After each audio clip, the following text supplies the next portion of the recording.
क्यों दूसरे पक्षियों से ज्यादा बुद्धिमान होते हैं कुछ पक्षी? क्या सिर्फ दिमाग का आकार ही रखता है मायने?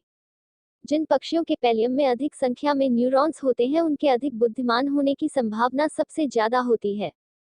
बचपन में आपने प्यासे कौवे की कहानी तो सुनी होगी, जिसमें एक प्यासा कौवा अपनी प्यास बुझाने के लिए आसपास के कंकड़ घड़े में डालता है, जिससे घड़े की तली में मौजूद पानी ऊपर आ जाता है और कौवा अपनी प्यास बुझा लेता है।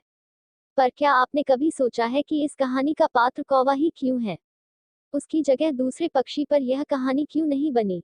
जवाब बड़ा सीधा सा है कि कौवा अन्य पक्षियों की तुलना में कहीं ज्यादा तेज होता है।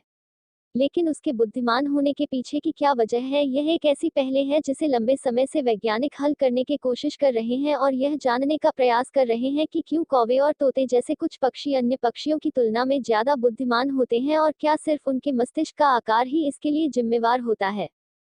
लंबे समय से वैज्ञानिक यही समझते थे कि ऐसा पक्षियों की कुछ प्रजातियों में ऐसा उनके बड़े दिमाग के कारण होता है जो सहज रूप से संभावित लगता भी है।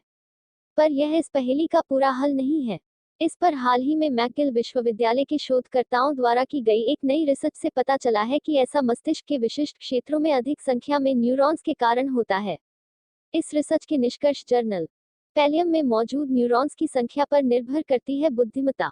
अपने इस अध्ययन में शोधकर्ताओं ने पक्षियों की 111 प्रजातियों का अध्ययन किया है। उनकी बुद्धिमत्ता को समझने के लिए उन्होंने पक्षियों के मस्तिष्क के एक विशिष्ट हिस्से जिसे पैलियम के नाम से जाना जाता है उसमें मौजूद न्यूरॉन्स की संख्या का अनुमान लगाया है, जिसे समझने के लिए वैज्ञानिकों ने एक नई तकनीक का भी उपयोग किया है। यदि इंसानी मस्तिष्क से तुलना करें तो पैलियम मानव मस्तिष्क में सेरेब्रल कॉर्टेक्स के जैसा ही है, जो याददाश्त के अलावा सीखने, तर्क करने और समस्या का हल ढूंढने में मददगार होता है। शोधकर्ताओं ने जब पैलियम में मौजूद न्यूरॉन की संख्याओं से जुड़े अनुमान को पक्षियों की खाना ढूंढने, नई तकनीकों का इस्तेमाल और विचार संबंधी से अधिक उदाहरणों के साथ जोड़कर देखा है तो उन्हें पता चला कि जिन पक्षियों के पैलियम में अधिक संख्या में न्यूरॉन्स होते हैं उनके अधिक बुद्धिमान होने की संभावना सबसे ज्यादा होती है। जन्म के बाद घोंसलों में बिताया समय भी रखता है मायने। इसके साथ ही शोधकर्ताओं को पता चला है कि इन पक्षियों के नए जन्मे बच्चे अपने दिमागी विकास के साथ जितना ज्यादा समय घोंसलों में व्यतीत करते हैं वो भी उनके दिमागी विकास में मदद करता है।